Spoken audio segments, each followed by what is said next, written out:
So we got this document, from the Preparing You website. It's called twocommandments.pdf. Hmm. And that's what we're going to dig into today, really trying to unpack its message about, well, the greatest commandments and what they mean, like practically. Yeah, and what jumps out right away is how it questions things. It asks, basically, is it really enough just to say, we love God and our neighbor? Right. It's pushing beyond just words, isn't it? It wants us to look at, our actions, what we actually do every day. Okay, so it grounds itself first in Matthew Yeah. 22, verses 37 to 40. That's where Jesus... What core teaching, yeah. Exactly. Thou shalt love the Lord thy God with all thy heart and with all thy soul and with all thy mind. First and great commandment. Hmm.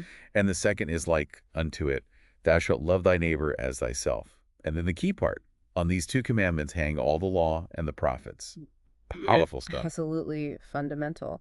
But like you said, the document doesn't just leave it there. It immediately hits you with, but do we really love others? It throws that challenge right back. Yeah, it really does. It doesn't let you just nod along. No. And it then kind of looks back historically. It asks, how did the early followers of Jesus show their love? It talks about their faith, hope, and charity, how they cared for each other. Right, that community aspect. Exactly. And then it contrasts that. It asks, well, what about places like ancient Rome? How were, say, widows and orphans cared for there? Was that the same thing? Or was it more like a public religion? A system, maybe? Yeah, something different in motivation, perhaps. It really makes you think about why communities care for people or how they do it. So it draws this line between what it sees as like personal voluntary care from the early Christians Based on faith and charity. and maybe the more structured or even expected support systems in the Roman world. Yeah. It's asking about the essence of loving your neighbor. Precisely. And that leads right into this core question the document keeps hammering home. Yeah. How do we actually know someone loves God? Is it just because they say so? Or does it need something more tangible? The document's position is pretty clear. Love for God is shown by living according to his commandments. So words aren't enough. Actions matter.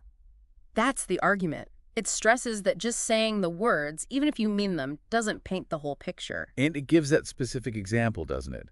About not coveting our neighbor's goods through the rulers of the world who exercise authority. Yes. Let's unpack that a bit. Okay. It seems to be saying, if your life doesn't actually look like Jesus's teachings, like his example, then just saying you're a follower doesn't quite cut it. And it ties that directly to not being envious, specifically through how society is set up, how rulers operate. Exactly. And then it gets really down to earth. It asks us to look at our daily lives. What are they doing daily? Where is their daily ministration? Daily ministration, Yeah. like daily service or care. I think so, yeah.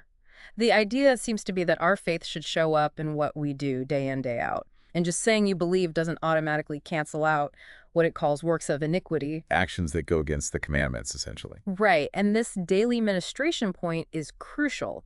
The document argues, look, if you're relying on systems, what it calls a social safety net of legal charity, Okay.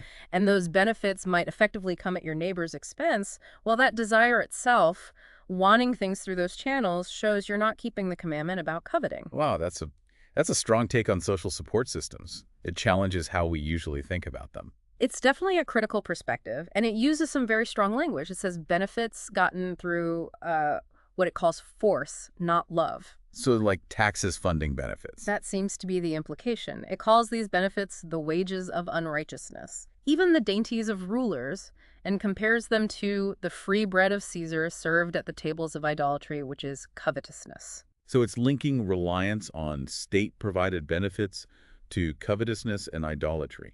That's quite a connection. It is. It's a very critical view of systems that redistribute wealth via government power, contrasting it sharply with voluntary charity. And it doesn't stop there. Yeah. There's a warning too, right? Yeah. About borrowing against the future. Yes, it suggests that funding things this way, by borrowing, has bad consequences down the line.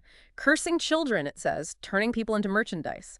It connects fiscal policy directly back to these commandments. A very stark warning about debt and dependency. Very. Now, the document does mention salvation by grace. That's obviously central. Right, a core Christian belief. But it immediately puts that next to warnings from Jesus himself, about people who might think they're saved, but he'll say, "Depart from me, ye that work iniquity." So belief isn't the only factor.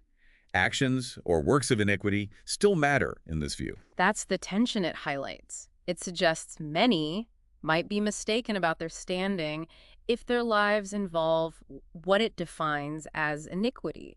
It complicates that relationship between faith, grace, and works. Okay, so it's saying simple belief might not be the whole story if it's not lived out. Right. And then there's that point about the law that was done away with. How does it explain that? Well, it clarifies that it wasn't like the core principles of Moses that were abolished. Okay. It was more the pharisaical interpretation and application of those laws. The document argues that's what Jesus was challenging, their additions and interpretations, not the foundational commandments themselves. So spirit of the law versus maybe a rigid, incorrect letter of the law kind of thing. Exactly. And that distinction is really important for the next step in its argument, Look at this. which is its critique of modern Christianity. It basically argues that many Christians today, in their actual practices, aren't following what Christ taught. Really? Doing the opposite, it suggests. That's the claim. It goes so far as to say they might be under a strong delusion. It's a very, very direct criticism. Wow. Okay. And how does it connect this to the modern world specifically? You mentioned the welfare state earlier. Yes, it draws this parallel. It calls the reliance on the welfare state the daily ministration of the modern Christian. Okay. Linking back to that earlier phrase. Right. And it compares this reliance to Corban. Now, Corban, in Jesus's time... That was about dedicating things to the temple, right? Sometimes instead of helping family. Precisely. Jesus criticized it because people could use it to technically fulfill a religious duty while neglecting, say, their parents. The document uses this as an analogy. So the analogy is relying on the welfare state is like declaring Korban. How?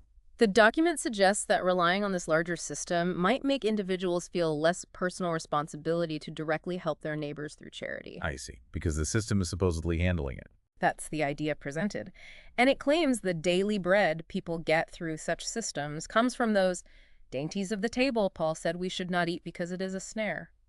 Implying it's tainted because it comes from a system of force or compulsion, not voluntary giving. That's the strong implication, yes. It contrasts it sharply with tables of genuine charity. And then how does it wrap up this section? It concludes this part by stating the ultimate purpose of Christ's death, that we might be saved. Okay. A reminder of the ultimate goal. Yes.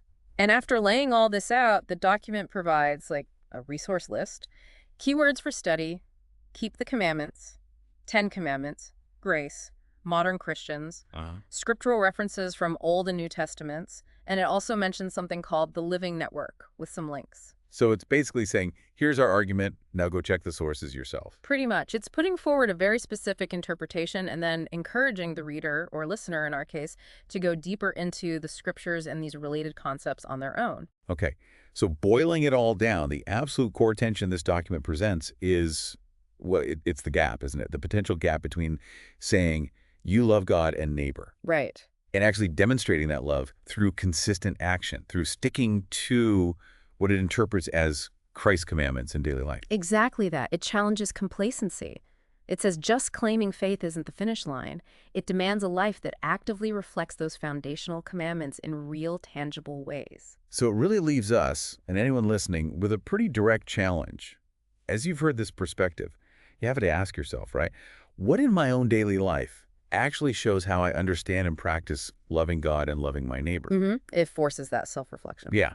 Do my actions really line up with these principles as this document lays them out? Maybe, like the document suggests, exploring those Bible passages or looking into this living network thing could be a next step for anyone wanting to reflect more on this.